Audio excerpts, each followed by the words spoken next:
jika disebutkan sifat rahmat di dalam Al-Quran, maka di antara yang paling menarik adalah kata Allah, dia memiliki keistimewaan yang setidaknya menampilkan 3 hal utama. Di satu keistimewaan ini itu punya 3 nilai lagi. Yang 3 hal ini jika kita kemudian dalami maknanya, amalkan dalam kehidupan keseharian, maka kita akan mendapatkan bagian dari keistimewaan itu yang menjadi anugerah kehidupan di dunia sampai berpulang ke akhirat. 1, tidak disebutkan sifat rahmat dalam Al-Quran kecuali menunjuk pada aspek yang pertama, yaitu ampunan dari seluruh dosa-dosa yang pernah dikerjakan. Dari mulai baligh sampai Anda hidup sampai dengan malam ini, misal waktu bagian Indonesia Barat, atau di tempat lain, belahan bumi lain, mungkin sudah pagi, atau ada yang baru kemudian masuk ke fase sore, Anda melakukan dosa sampai detik ini, kemudian Anda pelajari sifat rahmat yang tersebut dalam Al-Quran, Anda amalkan tuntunannya, maka seketika Allah akan ampuni semua dosa-dosa Anda. Ya, isyarat ini ditemukan di dalam Al-Quran, surah ke-39 Az-Zumar, ayat ke-53.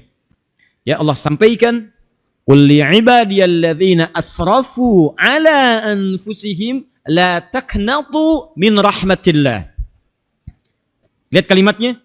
Nabi Muhammad langsung Rasul yang paling mulia, Rasul yang paling baik, Rasul yang dipuji oleh Allah langsung dengan ayat Quran turun. Wa innaka la'ala khuluqin azim.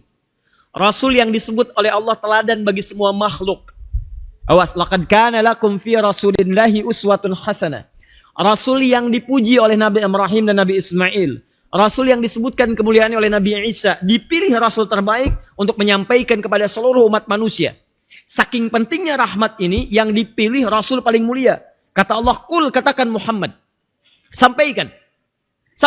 Dan saya pilih kamu orang paling mulia, orang paling baik, paling terpercaya. Jangankan kawanmu, lawannya pun mengakui kamu orang baik. Bahkan kau disebut dengan Al-Amin oleh lawan-lawanmu sekalian. Yaitu mereka menyebut Al-Amin, Nabi orang baik, terpercaya. Cuman karena takut mereka kehilangan kedudukan dan takut tersaingi posisi mereka, maka mereka membenci Nabi. Tapi mereka mengakui beliau orang paling mulia. Kata Allah, hei orang paling mulia, katakan pada hamba-hambaku, qul li'ibadiyalladzina asrafu ala anfusihim. Katakan pada hamba-hambaku yang mereka merasa banyak dosanya, lumur dengan maksiat, sampai merasa diri tidak suci, sampai merasa diri kotor. Aku akan ampuni dosa-dosa mereka kalau mereka mau kembali kepadaku. Apa kalimat Allah ketika memberikan ampunan dari semua dosa itu? Kalimatnya sangat menarik teman-teman sekalian. Allah tidak menyebutkan sifat ghafir. Awas. Padahal Allah menyebutkan saya akan mengampuni dosa ketika hamba berdosa. Buka Quran surah ke-40 ayat ketiga. Ghafiriz dzambi wa qabirit taubi. Kata Allah, kalau kamu mau taubat, aku ampuni dosamu. Pakai ghafir. Atau ghafar. Ghafarun. Sifat yang kedua. Ditemukan di Quran surah ke-71 ayat yang ke-10.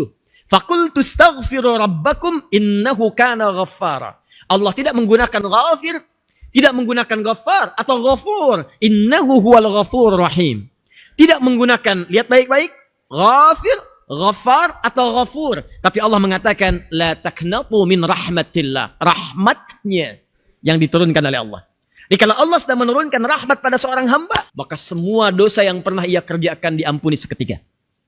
Nah, bagaimana cara mendapati itu? Ini yang coba saya nanti akan uraikan dari akar persoalannya dulu. Sampai kita bisa tahu kenapa manusia bisa berbuat dosa. Dan saat berdosa itu, bagaimana cara cepat kita mendapatkan rahmat Allah? Jelas? Baik, saya mau konfirmasi sebentar. Adakah di antara kita saat ini yang tidak punya dosa? Boleh angkat tangan? Gak apa-apa, angkat aja begini. Tidak ada. Yang dosanya sedikit, boleh? Yang banyak dosanya? Berarti kita semua sepakat. Semua hamba Allah di sini memerlukan rahmat Allah subhanahu wa ta'ala. Dan saya punya prasangka baik ya. Boleh jadi Allah melembutkan hati Anda datang ke sini. Di antara anugerahnya, Allah ingin ampuni dosa-dosa Anda semua pada malam hari ini. Karena nanti ada satu hadis menyebutkan ketika seseorang datang ke majlis ilmu, maka malaikat menaungi dia dengan sayapnya dan memohonkan ampunan kepada Allah. Begitu dia memohon, Allahumma gfirli, maka malaikat mengatakan amin. Ya Allah, mohon ampuni hambamu ini. Ya Allah, ampuni hambamu ini. Itu ada di hadis riwayat Ibnu Majah, nomor hadis 233. Jadi begitu Anda keluar, wa innal malaikata kata Nabi la tad'u ajnihataha ridwan li talibil ilmi. Dan para malaikat itu membentangkan sayapnya memberikan ridha kepada para penuntut ilmu. Diberikan ridhanya. Apa di antara makna ridhanya? Ampunan dari dosa. Di begitu Anda keluar, Anda mengatakan Allahumma gfirli, ya Allah ampuni dosa. Kata malaikat, amin. Inilah yang menimpa pada seorang yang pernah membunuh 100 orang, disarankan oleh seorang syekh datangi majlis ilmu. Di jalan dia memohon ampunan. Begitu Allahumma gfirli, ampuni saya ya Allah. Malaikat mengatakan amin. Ampuni ya Allah, ampuni dia. Kemudian dia meninggal di pertengahan jalan, belum sampai di majlis ilmu. Belum sampai di majlis ilmu, meninggal dia. Maka Allah ampuni dosa-dosanya. Kata Allah, dakhalal jannah, masuk surga dia. Anda bayangkan, pembunuh 100 orang, bertobat kemudian, di pertengahan jalan ke majlis ilmu dia wafat, mendapatkan ampunan Allah. Maka bagaimana dengan Anda yang telah datang ke majlis ilmu, kalau tidak mendapatkan ampunannya, menurut saya ada kerugian besar yang tidak Anda dapatkan di malam hari ini.